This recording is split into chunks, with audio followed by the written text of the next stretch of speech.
तनु तिवारी आए और माल्यार्पण का स्वागत करें। आप सभी टीम सभी लोग आ जाइए।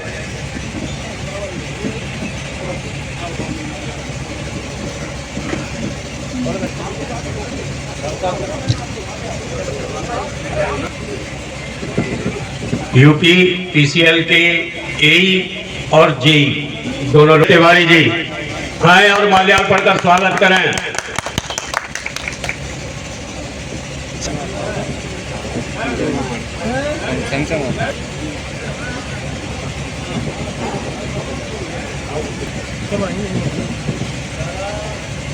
ना पोस्ट बोलो नहीं हम तुम्हारे हाथ को पूरा बम नहीं वो संभाल एरिया है जो कि उनको वोट पड़ते हैं शायद 20-25 लोग ही वोट डालने जाते हैं। सड़क बनवाने का काम किया और उधर ये नजरिया गांव के लिए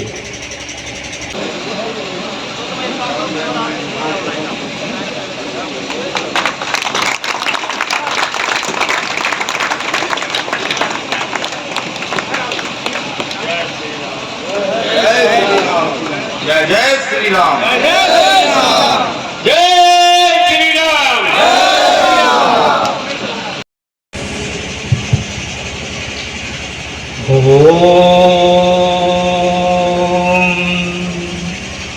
गजाननं भूतगणादिसेवितं कपित्थजम्बो फलचारुभक्षणम् उमासुतं शोकविनाशकारकं नमामि विघ्नेश्वरपादपङ्कजम्। वक्रतुण्डमहाकाय सूर्यकोटिसमपि देव सर्वकार्येषु सर्वदा सर्वकार्येषु सर्वदा सर्वमङ्गलमाङ्गल्ये शिवे सर्वार्थसाधिके शरण्ये त्र्यम्बके गौरी नारायणी नमोस्तुते। प्रेम से बोलिए श्री सद्गुरु महाराज की। अव्यक्त रूप में हमारे परम श्रद्धे परम आदरणीय परम पूज्य गुरुदेव यहाँ उनके श्री चरणों में नमन करते हुए हमारे मंच पर माननीय श्री विधायक जी, हमारे प्रिय नेता और चेयरमैन साहब और मंच पर सभी महानुभाव और मेरे सम्मुख बैठे हुए सभी भक्तजन, आज हम सबके लिए बहुत ही सौभाग्य का दिन है, विषय है। माननीय विधायक जी की उदारता में क्या कहूं, आप सब यहाँ देख ही रहे हैं। एक बार इस आश्रम में गुरुजी के नाम पर एक लाइसेंस है, तो मैं उस लाइसेंस को अपने नाम पर ट्रांसफर करवा रहा था। तो किसी कारण हमारे एसओ साहब ने उसको रोक दिया और वो बोले कि ये जेनेटिक होता है ट्रांसफर। तो हमने उसका प्रूफ हाई कोर्ट से निकाला। हाई कोर्ट ने माना कि पिता और पुत्र का जो रिश्ता होता है वो शिष्य और गुरु का वही रिश्ता होता है, लेकिन वो एसओ साहब उस बात को भी मानने को तैयार नहीं थे। फिर मुझे किसी ने कहा कि आप कोर्ट में केस करो, तो मेरे मन में आया कि हमारे पास एक कोर्ट और है। मैं माननीय विधायक जी के पास गया और मैंने अपनी समस्या इनके सामने रखी। इन्होंने कुछ भी नहीं पूछा, तुरंत मेरे सामने ही कप्तान साहब को फोन लगाया और उनसे उस लाइसेंस के बारे में कहा। मन में है तो बोले आप ये भी नहीं जानते कि साधुओं का ब्लड रिलेशन नहीं होता, साधुओं का ब्लड रिलेशन नहीं होता, उनका तो संबंध होता है। और इन्होंने मुझे एक पत्र लिख कर दिया और वो लाइसेंस आज भी हमारे पास है।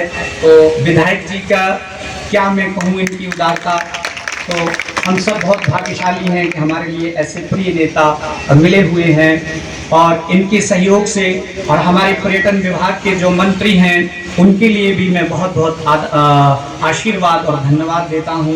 और हमारे जो पर्यटन विभाग के सरकारी कर्मचारी हैं, जो हमारे ऑफिसर्स हैं, जो इस काम में लगे हैं, मैं उनके लिए भी धन्यवाद देता हूं और आशीर्वाद देता हूं। और मैं ये उम्मीद रखता हूं कि आप इस विदुर आश्रम को, ये जो महाभारत कालीन है, बहुत समय से हमारे गुरुदेव का सपना रहा, जैसे माननीय हमारे पत्रकार महोदय मिश्रा जी ने कहा, ये बहुत समय से जुड़े हैं। मैं बहुत छोटा था तब से ये हमारे गुरुदेव से जुड़े रहे और इन्होंने हमारे गुरुदेव के सपनों को साकार करने में बड़ी महत्वपूर्ण भूमिका निभाई।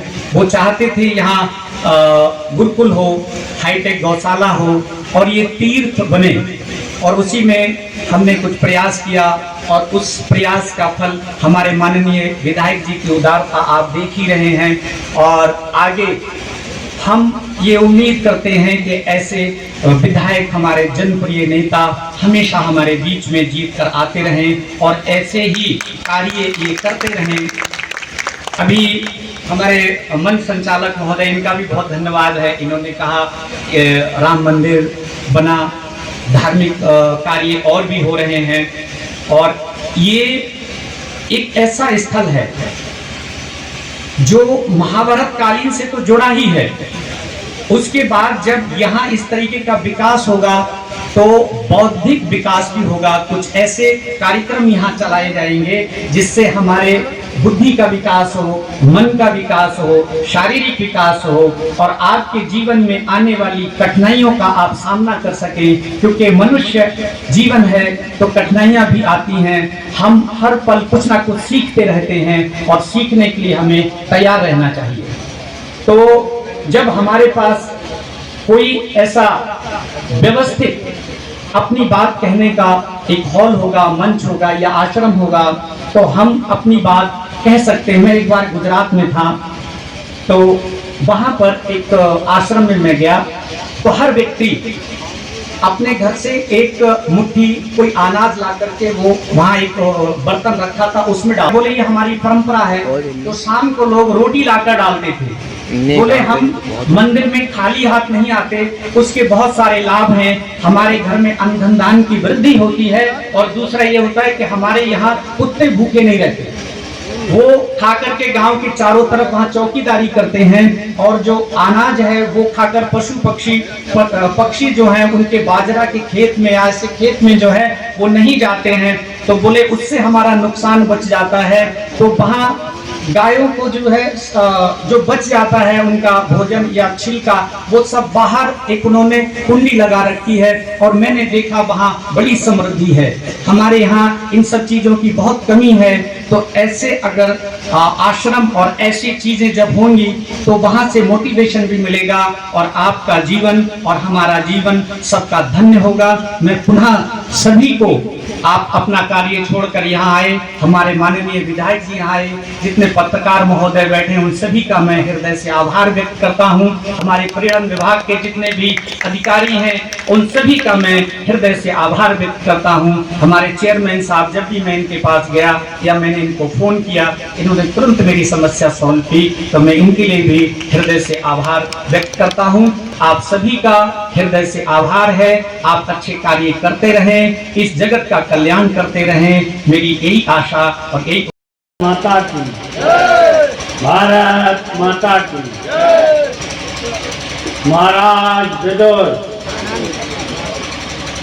महाराज विदुर की, महाराज विदुर की। विदुर आश्रम के इस शिलान्यास के कार्यक्रम में मनोरंजन तोमर जी, हमारे बेवर नगर पंचायत के चेयरमैन सहित कांत भाटिया जी, पूर्व ब्लॉक प्रमुख शिव कुमार सिंह जी, बहनों, पत्रकार मित्र, बहुत प्रसन्नता की बात है जब त्यागी जी यहाँ थे तो उन्होंने कई बार मुझसे कहा था कि आश्रम की स्थिति अच्छी नहीं है। इसका सौंदर्यीकरण हो जाए, जीर्णोद्धार हो जाए,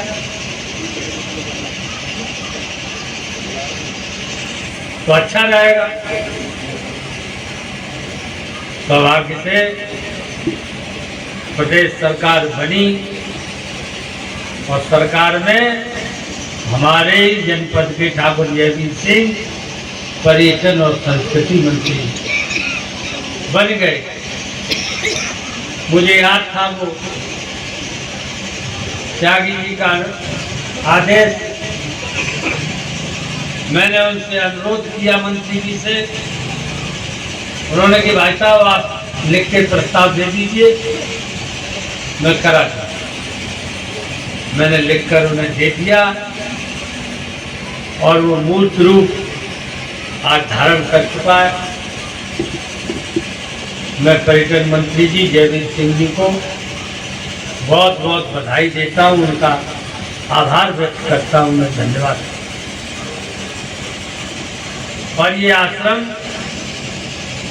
लगभग 1,80,00,000 की लागत से इसका सौंदर्यीकरण कराया जाएगा। और भी कुछ काम अगर छूटेगा तो अगले वित्तीय वर्ष में लोकसभा चुनाव के बाद उसको भी करा लिया जाएगा पैसे की कोई कमी नहीं। अभी तो मल्टीपर्पज हॉल बनेगा सत्संग के लिए, प्रवेश द्वार बढ़िया बनेगा, शौचालय वगैरह बनेंगे, पार्क का विकास होगा, रेड स्टोन फ्लोरिंग का कार्य किया जाएगा, रेड स्टोन बेंच बनेगी,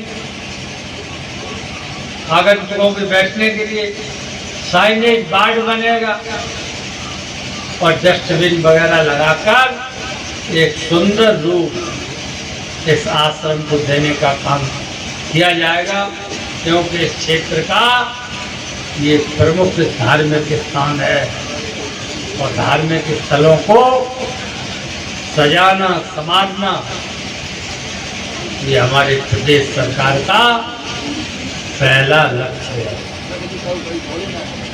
जो हमारे आस्था के केंद्र सांस्कृतिक स्थल हैं, उन सांस्कृतिक स्थलों को, प्रेरणा के केंद्रों को, आस्था के केंद्रों को सजाकर संवारकर उन्हें विकसित कर उन्हें देश के प्रति, हिंदू समाज के प्रति आस्था सब में पैदा हो, इसका प्रयास हमारी दोनों सरकारें, दिल्ली की सरकार और केंद्र की सरकार कर,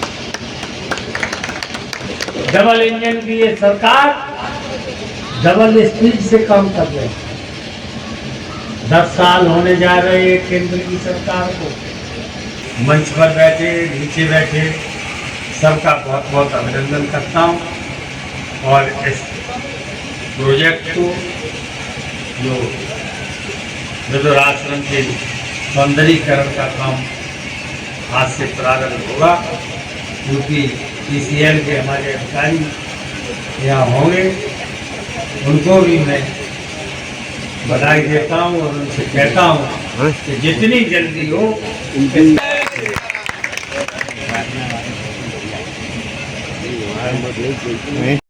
में महाभारतकालीन महात्मा विदुर की नगरी रसूलाबाद ग्राम में पर्यटन विभाग के द्वारा इसकी साज सज्जा के लिए माननीय मुख्य अतिथि के रूप में हम सबके बीच में हम सबके नेता, पूर्व कैबिनेट मंत्री, भोगांव विधानसभा से यशस्वी विधायक, परम श्रद्धेय माननीय श्री राम नरेश अग्निहोत्री जी, मंचा से इस आश्रम के महंत जी पूर्व जिलाध्यक्ष माननीय श्री अरविंद सिंह तोमर जी, पूर्व ब्लॉक प्रमुख संचालन कर रहे मेरे बड़े भाई आदरणीय श्री BS सिंह बैस जी, मेरे पुरोहित आदरणीय श्रीमान सुरेश चंद्र त्रिपाठी जी, समस्त मंत्रालयकालीन महात्मा विदुर जिन्होंने इस स्थान पर अपनी तपोभूमि बनाई, माँ ज्वालामुखी की प्रतिष्ठा की, ऐसे पावन धरती पर आज बहुत ही गौरवमयी क्षण है। हमारे माननीय विधायक जी के द्वारा पर्यटन विभाग को पत्र लिखा गया इसके सौंदर्यीकरण के लिए, तो वह आज सपना हम सबका पूर्ण हुआ। मैं सभी की तरफ से अपने माननीय विधायक जी श्री राम नरेश अग्निहोत्री जी को बहुत बहुत हृदय से बधाई देता हूं कि आपके द्वारा लिए गए निर्णय ने इस महाभारत कालीन आश्रम का जीर्णोद्धार और प्रदेश सरकार तक इस नगर का नाम आपके द्वारा पहुंचाया गया। मैं सभी इस ग्राम सभा के लोगों से और अपनी पूरी नगर पंचायत की तरफ से आपका बहुत बहुत अभिनंदन एवं वंदन करता हूं। बहुत बहुत धन्यवाद। महात्मा विदुर की बहुत बहुत धन्यवाद।